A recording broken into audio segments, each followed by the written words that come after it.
السلام علیکم ورحمۃ اللہ وبرکاتہ۔ دوستو، آپ دیکھ رہے ہیں روحانی علم نقشبند چینل۔ اگر آپ نے ہمارے چینل کو سبسکرائب نہیں کیا تو سبسکرائب کر لیں اور بیل آئیکن کے بٹن کو پریس کر دیں تاکہ ہمارے آنے والی ویڈیو سب سے پہلے آپ تک پہنچ سکیں۔ ویڈیو بنانے کا مقصد یہ ہے، عرض یہ ہے، گزارش ہے، گوش گزار فرمائیے۔ بعض حضرات عمل کرتے ہیں موکلات والا، 3 دن میں موکل حاضر ہو جا ہمزاد والا، یا اس طرح کوئی بھی عمل ہماری طرف سے آپ کو دیا ہوا ہے، اگر آپ اس کو اپنے استعمال میں لاتے ہیں تو لازمی سی بات ہے پھر آپ یہ شکایت نہ کریں اگر پرہیز جلالی جمالی ترک نہیں کرتے تو موکلات نظر نہیں آتے۔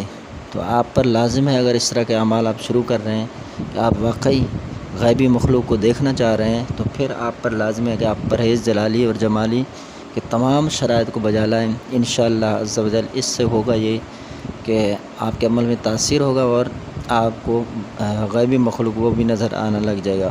تو اس کے لیے آپ نے پرہیز جلالی اپنے اوپر لاگو کر لینا ہے۔ عمل سے پہلے 1 ہفتہ پہلے بھی آپ نے بھی وہ پرہیز جلالی جمالی کر لینا ہے۔ ایسے نہ ہو کہ عمل شروع کریں اسی وقت کریں، تو اس کا بھی خاص خیال رکھیں، یعنی 7 دن پہلے بھی آپ نے پرہیز رکھنا ہے، پھر عمل شروع کر دینا ہے۔ وقت کی پابندی عمل میں لازمی ہے، عمل کے لیے اجازت بھی لازمی ہے۔ اگر آپ کو کسی کی طرف سے اجازت نہ ہو، جو ہم نے اجازت دیا، اگر آپ ڈائریکٹ بھی لینا چاہ رہے ہیں تو فون کال پر آپ رابطہ کر سکتے ہیں، جیسے کہ اسکرین پر آپ کو نظر بھی واٹس اپ نظر بھی شو ہو رہا ہے۔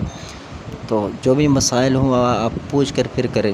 وقت، ٹائم، جگہ، یہ اس کی پابندی بھی لازمی ہے۔ اگر آپ شرائط کے اندر کمی کرتے ہیں تو پھر موکلات آپ کو نظر نہیں آئیں گے، تو لہذا آپ کا عمل فیل ہو سکتا ہے۔ اچھا، 3 دن کرنے سے اگر نہ ہو تو پھر 3 دن مزید کر لیں، 3 دن پھر بھی نہ ہو تو تیسری مرتبہ کر لیں، انشاءاللہ عز و جل موکل آپ کے سامنے حاضر ہو جائے گا۔ تو یہ عمل آپ نے کرنا ہے اس طرح جو ہم نے شرائط آپ کو عرض کر دی ہیں۔ بس لمبی چوڑی کوئی تقریر نہیں ہے، بس تھوڑی سی یہ چند گزارشات ہے، اگر قبول ہو تو ٹھیک۔ السلام علیکم ورحمۃ اللہ وبرکاتہ۔